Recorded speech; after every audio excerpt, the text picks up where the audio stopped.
perguntar. Em maior ou menor grau. Isso, né? Que todo mundo tem um pouco de mediunidade. Porque como somos seres espirituais, temos percepções.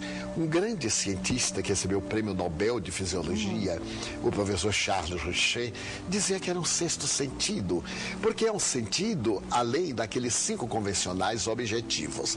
E nós todos marchamos para ter este sentido, uma forma de intuição. Nós atingimos a racionalidade, a consciência ao largo dos fenômenos antropológicos. Mas note, quando as pessoas se amam, olham-se e um sabe o que o outro está pensando. Não necessita verbalizar. Muitas vezes você sente algo que não verbalizando é mais perfeito do que quando você diz. Já é a fase da intuição. Estamos neste período, então todas as pessoas são médios. O que fazer? Buscar orientação. Se nós temos um problema hepático, buscaremos um médico. Se nós temos um problema transcendental, buscaremos um centro espírita. Ali a pessoa deve estudar para conhecer o mecanismo, não se deixar confundir por opiniões. Você noutra vida foi isto, você noutra vida foi aquilo. São fantasias. Procurar saber o que é realmente a mediunidade.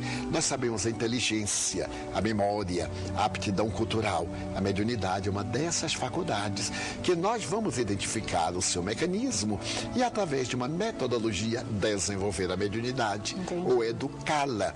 Facilita a melhor absorção do fenômeno para que se torne uma coisa paranormal, porém natural em nós, sem traumas e sem conflitos. Aqui nessa reportagem também da Isto É dessa semana, eles fazem uma comparação de mediunidade, fazem uma ligação até com a Virgem Maria, dizendo que a comunicação do Arcanjo Gabriel, né, a Virgem Maria, de que ela seria a mãe de Jesus, foi um fenômeno mediúnico, que ela seria médium, e o anjo Gabriel, claro, o espírito que levou a mensagem. Exatamente, era um desencarnado falando a uma pessoa encarnada. Ela era portadora de uma altíssima sensibilidade. Porém, o mais surpreendente é Jesus ser médium de Deus. Certo. Sendo ele a ponte que nos liga a Deus, ele é o grande médium de Deus. Quando ele estava no Tabor, com seus companheiros, Pedro, Tiago e João, subitamente ele ascendeu e transfigurou-se. A transfiguração é um fenômeno mediúnico. Ele dialoga com 2 mortos famosos, Moisés e Elias. É curioso que às vezes irmãos de outras crenças dizem: não, Moisés proibiu as comunicações espirituais. É verdade que ele proibiu, mas não tinha essa autoridade. Ele não pode proibir a coisa que vem do mundo espiritual, ele proibiu o abuso. Mas se ele proibiu, ao aparecer a Jesus, ele liberou, porque já era morto fazia mais de 1000 anos e veio dialogar com Jesus. Era, portanto, um dos pais da raça. E o outro, Elias, o grande profeta, dialoga com Jesus. Então era um grande médium, Jesus. Era o médium de Deus. Ele desce dali e vai atender um jovem que sofria de convulsões epilépticas e que era um obsidiado, era um espírito. Jesus diz: espírito imundo, sai dele. O jovem recupera-se e ele devolve-o a seu pai. Daí a mediunidade é este fenômeno bem natural em todas as criaturas humanas. Certo. Só para encerrar, Divaldo Franco, a gente pode, por exemplo, às vezes eu penso nisso, não é? Que daqui talvez 1000 anos mais, todos os seres humanos possam ser médios, ou seja, ter essa sua capacidade plenamente desenvolvida, já que é uma semente em todos nós. Sim, poderemos bem antes. Bem antes. É uma questão de querer.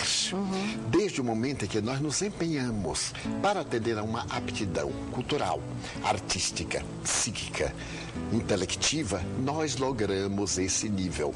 Se cada qual de nós procurar ter uma vida interior, procurar harmonizar-se, sintonizar com as fontes da vida, tornar-se-á médium do bem. Tem uma página muito bela de um livro psicografado por Chico Xavier, que é o nosso protótipo, o médium mais perfeito que nós conhecemos depois de São Francisco. E chamava-se também Francisco. Chico Xavier, num desses livros, tem uma página do Espírito André Luiz que diz o seguinte: o lavrador é o médium da terra. Eu agora acrescentaria: a entrevistadora é a médium do povo, porque está sendo o veículo da informação. Então nós podemos atingir esse alto nível de percepção e todos termos uma visão perfeita da vida e da morte, transitar por este fenômeno com naturalidade. Sem os traumas, sem todo o peso, sem traumas, sem conflito, sem culpa. Né? Que isso perfeitamente acarreta, natural. Realmente, tá certo, gente. Olha, isso é só uma pequena amostra do que vem aí no programa Transição, a visão espírita para um novo tempo, a partir de domingo agora, dia 5, às 15 horas, 3 da tarde, com participação muito especial do Divaldo Franco, e os apresentadores são Djair Ribeiro e a Cláudia Saegusa, um programa explicando tudo sobre o espiritismo, que é essa religião cheia de luz aqui para todos nós, né? Obrigada, Divaldo. Olha, foi um prazer muito grande, muito sucesso, tá? Porque é uma coisa que vem pro bem. A gente muito obrigado. Muita força. Tchau.